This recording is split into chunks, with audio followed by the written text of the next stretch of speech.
एक राज्य में एक बार एक सन्यासी आया और सीधा राजा के महल में चला गया। उस सन्यासी की वेशभूषा को देखकर राजा के किसी भी सिपाही ने उसे अंदर जाने से नहीं रोका। वो सन्यासी सीधा राजा के दरबार में चला गया। सन्यासी को अपने सामने खड़ा देख राजा ने उनसे पूछा, आप कौन हैं और क्या चाहते हैं? सन्यासी बोला, मैं एक आध्यात्मिक गुरु हूँ और प्रवचन देने के लिए दूसरे राज्य जा रहा था, लेकिन अब दिन ढलने को आया है तो मैं आज रात आपके महल में ही रुकूंगा। रात बिताने के लिए बस मैं थोड़ी जगह चाहता हूँ। सन्यासी की बात सुनकर राजा बोला, ये एक राजा का महल है, कोई विश्राम स्थल नहीं जो आप यहाँ रात में रुकना चाहते हैं। आप बाहर जाइए, वहाँ रहने की आपको कोई न कोई जगह मिल जाएगी। सन्यासी ने राजा से फिर प्रश्न किया, महाराज क्या मैं जान सकता हूँ कि आपसे पहले ये महल किसका था?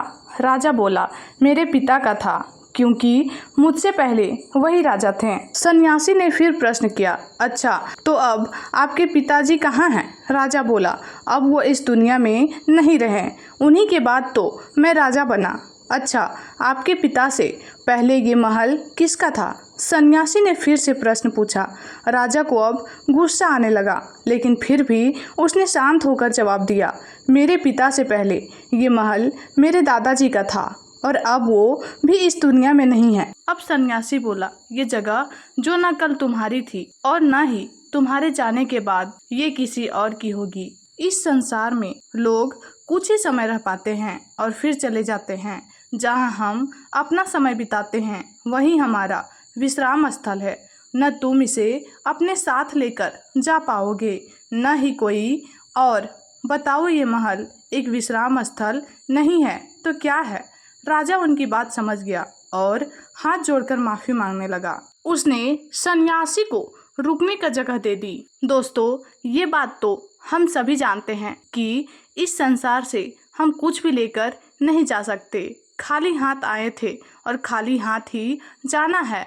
अब तक इस संसार आप हैं तो मैं या मेरा इस चक्कर में ना पड़े। जिंदगी में धन, लोभ, लालच के पीछे ना भागे।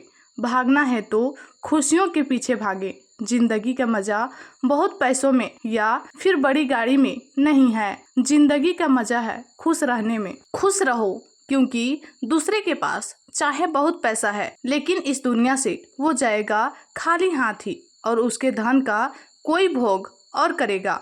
और अगर पैसा होकर भी आपके जीवन दुखों से भरा है तो आपकी जिंदगी अपने आप में ही बेकार है। याद रखना और इस पर गहराई से सोचना। आलीशान जिंदगी से बेहतर है एक खुशहाल जिंदगी।